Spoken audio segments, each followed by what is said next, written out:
What is up, my Squirtleites? It is I, your king. Welcome back to more Let's Play Pokemon Platinum. In the last episode, we caught ourselves our third team member, the Drifloon Era. And we now have a lot of type coverage across this team, from grass and poison to ghost and flying to fire and fighting. We are looking pretty darn good. We're on our way to Eterna City, but we still have quite a ways to go yet.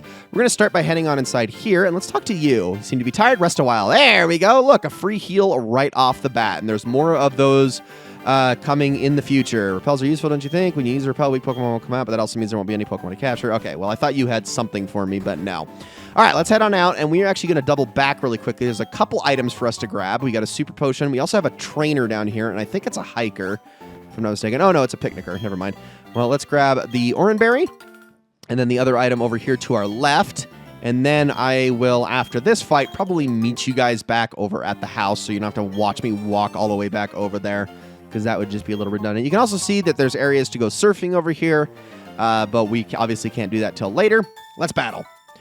So the heal ball that we just picked up, when you throw one of those at a Pokemon and they, well, it has the same catch rate as a Pokeball, but if you catch a Pokemon with it, any damage it's taken will be completely healed. So it'll have full health, and you can basically just use it from there, which is nice because in a lot of cases it is kind of annoying to add a Pokemon to your team and then not be able to use it until you get back to a Pokemon Center. But those cases are incredibly rare, I think, especially once you have a full team and you're just catching Pokemon for the decks or whatever. Then they'll just go to the PC, where they're obviously healed by default anyway. So it's not necessary that you get a heal ball, but there are times where it can be pretty useful. It's just too bad that its catch rate isn't any better than a standard Pokeball's. So there we go. Took down the Bidoof, and what is your next one? Pachirisu. I'm actually going to stick with Helena for this because she resists electric attacks. And because this thing should not be too hard to take down with a few Mega Drains, although we will see based on... Oh, I better go fast here. We'll see how much damage this does here, because this actually might cause a problem for me. Oh, yeah. Okay. I actually have a plan here. Let's do this. Let's do one more. One more Mega Drain. Because guess what? Bide is a normal type move. And here's the thing about normal type moves.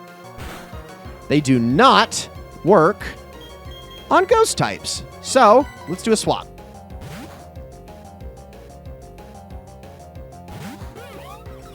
All right, Pachirisu, give it your all. Never mind. I was wrong. They still work. I thought it didn't work on ghost types. Oh my gosh. Wow, I have never been proven more wrong in a Let's Play. That's hilarious. I'm a little embarrassed by that. Oh my gosh, I thought it wasn't going to work. Well, whatever. It's fine. I guess we can just give the additional... experience to Era. I can't believe she tanked that. I guess in a roundabout way that was the right move to use, though, because now that I think about it, it's like, oh yeah, she does have the most HP, so only Era could have survived that. That's funny. Okay, there was two reasons to do that, I guess, and one of them was incorrect. I am a little embarrassed by that. I thought that wasn't going to work at all. Okay, well, good to know that Bide overrides the ghost normal interaction. That's really funny. Happy to be confidently incorrect, though, because at least, you know, I can look back and go, nope, I'll never forget that happened, and now I'll know for the rest of my life that Bide does that. That's really freaking hilarious. Okay, so if you try to go up this way, this is technically part of Eterna Forest, and you would be able to get through here if you had access to the Cut HM. We do not, so we are going to have to go straight through the forest. Let's talk to this kid. Many poison-type Pokemon make the Eterna Forest their home, but I didn't buy any antidotes. What should I do? Do I press it or do I go back? Let's head out on side and let's see what happens. And as soon as we enter, we're going to be stopped by this lady. Hello, my name's Cheryl, and you are? Okay, so your name is Dawn. I'm sincerely glad to meet you. Dawn, may I ask a big favor of you? I want to get through this forest, but I'm afraid of doing it alone. I've heard that there is a sinister group of people called Team Galactic about. I think they'd be safety in numbers. Please, may I go with you?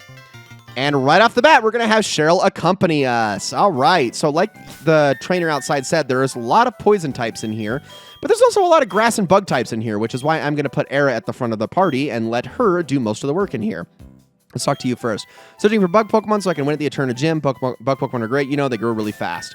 There are actually a few new Pokemon that can be gotten in this area, and believe it or not, none of them are bug Pokemon. You can get bug Pokemon here, but not any of, none of the ones that you can get here you couldn't get earlier, so don't worry about those too much. Instead, and we'll talk about how Cheryl works in here, The 3 new Pokemon here are actually completely different from what you would expect. So first things first, one of the Pokemon that we got here is Ghastly, which is a ghost and poison type.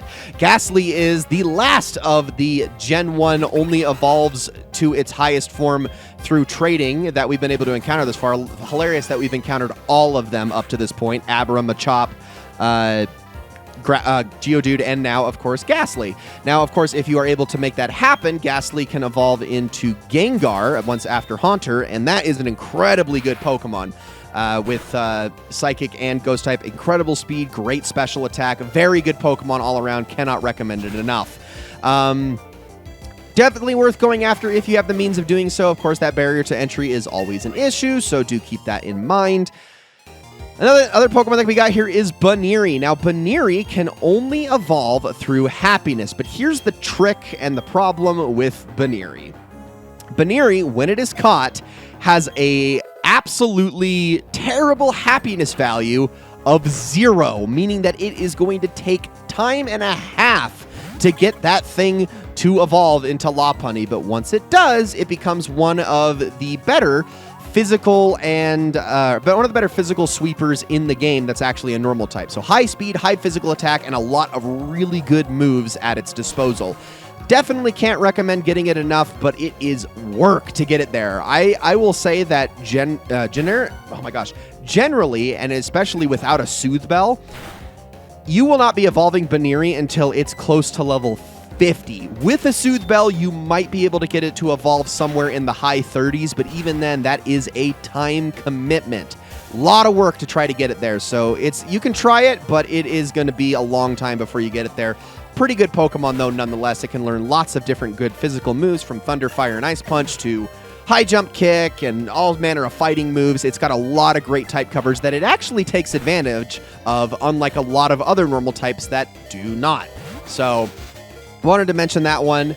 Let me actually do a swap here to Gyoja. The last Pokemon that can be got here is Hoothoot, which can only be found at nighttime. Hoothoot is a normal and flying type, not unlike the Starly line, for instance. Although Hoothoot is a little bit more defensively oriented, and it's not nearly as well. I think it's actually the same speed, but it doesn't hit nearly as hard.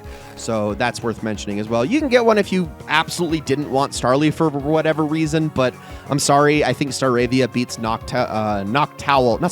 Staraptor beats Noctowl in just about every single way imaginable. So I wouldn't go for it personally, but I mean, if you want one that's a little bit tankier, I suppose it doesn't hurt. It's just not my thing.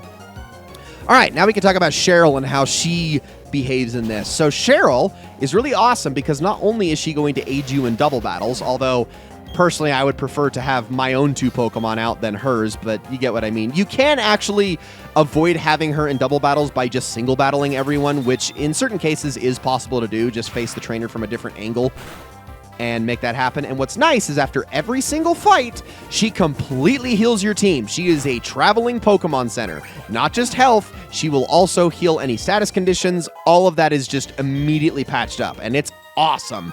So, like, as soon as this is over, you'll notice that Era was paralyzed and nearly fainted. Now, we check our Pokemon, and boom, everyone is good, right as rain.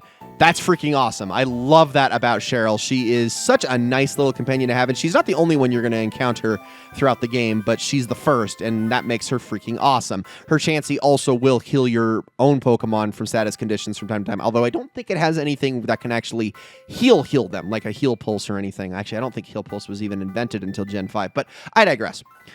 Okay, want to bring attention to this. This rock is covered in moss. It feels pleasantly cool. This right here, this is where you're going to evolve Eevee into Leafeon, should you bring it back. We won't get access to Eevee for a little while yet, but once we do, this is where you would take it to get yourself a Leafeon. Obviously, I am not going to be getting one in this playthrough because, well, 1, I already talked about the stipulations of this playthrough, and 2, I already have my grass type, so I don't need another one, even though I do like Leafeon quite a lot. So yeah, if I didn't want to use Cheryl here, I could just go and battle each of them individually.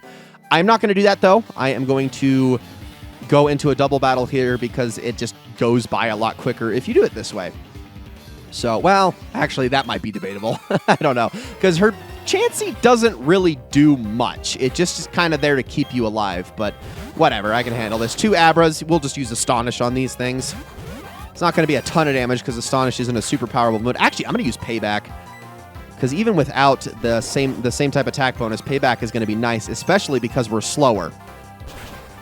So, ooh, Hidden Power. Fighting Hidden Power, huh? What are you going to use? Probably also Fighting Hidden Power. I bet they have the same EVs and IVs. Yep. That's what I thought. All right, Era, use Payback since you're going second. This is going to have a base power of 100. So that should be really strong, more than enough to take out those Abra. If it went first, it'd have a base power of 50, but with super effective damage, that's still really, really darn good. So let's use another Payback on this Abra. Another Hidden Power. Thank you, Chansey, for tanking all of the damage for me. Not like they could attack my Drifloon either way with that. So there we go. Should knock you out no problem. And down goes Abra. All right, some nice experience for me.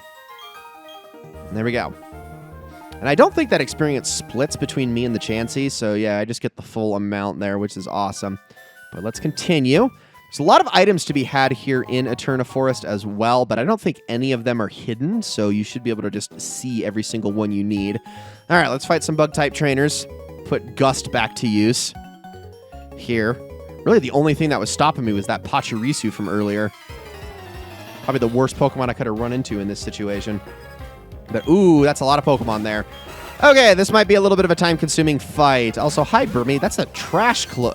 Is that the trash cloak? It might be. I actually don't know. Let me have a... No, that's not the trash cloak. What am I saying? That's the sandy cloak. Excuse me. But it does not have anything but a bug typing now. That would be a little bit different if it was its evolved form Wormadam. So, don't have to worry about that. I mean, it's bug ground with the sandy cloak anyway. So, it's not like it's going to stop the effectiveness of my moves either way. All right, what's the next one? Cascoon. So this guy's going to have all three Wurmple, Cascoon, Dustox for sure. Let's take out the Burmy next, though. Because it's already been weakened a little bit, so it'd be nice to just get that off the table so Chansey can then focus on hitting the Cascoon with Egg Bomb. Egg Bomb's a pretty decent move, too, even though Chansey is not a very hard hitter. Any special attacks, though, are ideal on Chansey because it's her physical attack that's just the worst ever. There we go. I know I'm alternating now, which kind of breaks my cardinal rule, but the thing is none of that really matters when you can't determine what your opponent is going, what your teammate is going to use move-wise. So I'd rather just finish off the Pokemon, and then with one left on the table, it just kind of railroads her into attacking a specific one, which I think works great. So we'll take out this Burmy on the next turn, and then we'll shift our focus over to Dustox. Okay. Oh, man, I definitely need a better flying move than Go. Don't use Protect. You suck. Oh, gosh dang it. That's annoying. All right, little Tackle. Just a time waster if I've ever seen it. Well, thank you, Chansey, for attacking the right one. I appreciate that. I'll let you do that again. Don't use Protect again. You suck. Get out of here. That's the Trash Cloak one. All right, there we go. Not bad. And now a Tackle and hopefully Gust. Oh, you're going to use... Good call, actually. I mean, this is a good time to use it, I'd say, since it's half your health. So now that you're fully upped, let's see if we can both take this out. Please use Egg Bomb on this turn, because I don't think this Gust is going to knock this Dustox out. Yeah, I didn't think so. I don't think Egg Bomb is either, actually. We're going to probably have to go another turn here. There you go. Cheryl's actually a pretty intelligent trainer, though, which I like. Most of the ones that you'll run around with are... I want to say there's like 2, maybe 3 other trainers like this throughout the game. But I know it's at least 2, because I can think of them off the top of my head. There we go. Level 20. Not bad, not bad. So Era is leveling up quick here. In fact, is she... Yeah, she's the highest level member of our team. But we'll keep this train rolling because I'm going to be using Gyoja here a lot soon as well. And honestly, either way, it's really just going to be Helena that lags behind here. So let's keep searching for items. Got ourselves a potion. Probably a little late to start collecting those. We're starting to get into super potion territory already with the team. Got a couple trainers over there. Anything over here? Okay, they're both psychic, so yeah, we definitely want to still use Era here. So let's do this thing. I'm sorry, the forest is filling you with a what now? With energy? Is that what you're saying? Don't know how that works, but okay. Psychic Cody and... Oh, okay, we got a Psyduck in play. Interesting, interesting. Well, we'll focus on the Meta-type first, even though that is a Pokemon that is known to spam Protect like it's nobody's business. But luckily, it didn't this time. Beautiful. One shot. That's what I like to see. All right, now we can focus on the Psyduck. And I think I'm going to focus on using Astonish instead of Gust, mainly because... Oh, it missed. Yeah, because mainly I think I'm going to be able to flinch this thing with our higher speed stat. And that would be helpful. If I can get it to proc. It's not guaranteed. I think Astonish is like, what, a 30% chance of a flinch or something like that? Might even be lower than that. Wouldn't it be funny if it was 50 and I'm just completely wrong? I don't know. Could be. Oh, you should have just used Egg Bomb. Come on. Shh. Waste of a turn. Now I have to attack again. How dare you? Can't believe you. Oh, yeah, and not only is our health refilled and our status conditions fixed, but also our power points are filled. It literally is like a Pokemon Center. That's what Cheryl is, and it's awesome, and I love her for it. She's just a total doll. All right, let's go over this way. There we go. Repel's effect wore off. Can we make it? Yes, we can. Okay, now I will use my next one up here. We're making progress, though. We're making progress. All right, more items. Got a green shard. That's going to come in handy a little bit later. We'll talk about shards once they actually become relevant. But hold on. We can't get through there because we have to cut, so we have to go right. Oh, there's the exit. I'm so relieved we finally got here. I would have never been able to get through this by myself. Thank you so much, Don. This is my token of appreciation. And we get a Soothe Bell. So this is what you're going to need if you want to evolve Baniri in a timely manner. It's still going to take a long time, but you want that Soothe Bell because every single interaction you make with Baniri that increases its happiness is doubled as long as it's holding the Soothe Bell. So you're going to want to keep that permanently attached to her, most likely her, because I think Baniri are like 75% female, something like that, for as long as possible if you want to get that Lopunny. That is pretty much the reason you would do that. But all right, we are now here on the rest of Route 205. There are more things to be gotten over here. We're going to get these berries first things first. There's also a honey tree over here, so that's awesome. I know this episode is just about done. I'm just grabbing a couple more things before I call it, though. I think that there is an item over in that blank spot, but I want to actually check and make sure. I know there is a hidden item, a couple hidden items on this route, actually, if I'm not mistaken. So let's grab all of these, and I will continue to use, because we're about to fight a bunch of water-type trainers, so I will try to use my Badoo through here as much as I can. Yeah, there we go. It's a super potion. That's what I thought.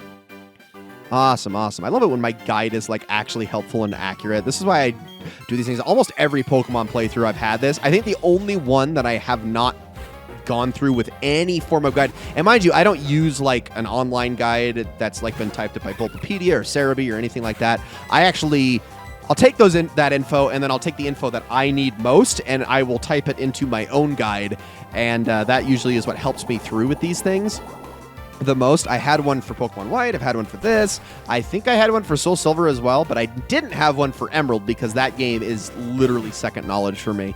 Didn't need it at all. Okay, I was just making sure this guy wasn't just going to throw Magikarp at us because that'd be ridiculous. But all right, as soon as this fight's done, we will call this an episode. We are basically just about there. We should be able to get through all these Pokemon relatively easily as I continue to try to evolve Helena. We'll get her there someday, I swear. She's making progress. But at least Goldeen is going to be worth some experience. Oh, don't be using Supersonic. That's not nice at all. You know what? No. Well, I'm going to fight through it. I'm going to fight through it. Try my best here. Come on. There you go. Atta girl. That's what I like to see. So Goldeen should go down to this. And let's see what the next Pokemon is. There's a couple more trainers left on this route for the next episode, and then we'll be in Eterna City. Ah, it's a frickin' Magikarp. Well, that's not going to be worth any experience. I hate seeing these things because it's just like, not only is it like, okay, I get it. It's a goof. It's a gaff. But this is just such a waste of time because they don't give you like anything in the way of experience at all. Well, this confusion never hit back at us, so that's good at least. But all right, Magikarp, get out of here and let me end this episode. Ladies and gentlemen, thank you all so very much for watching this episode of Let's Play Pokemon Platinum. I hope you all enjoyed very, very much. Next episode, I promise we will make it to Eterna City and probably take on the gym there as well. So thank you all so much for watching, and I will see you all in the next one.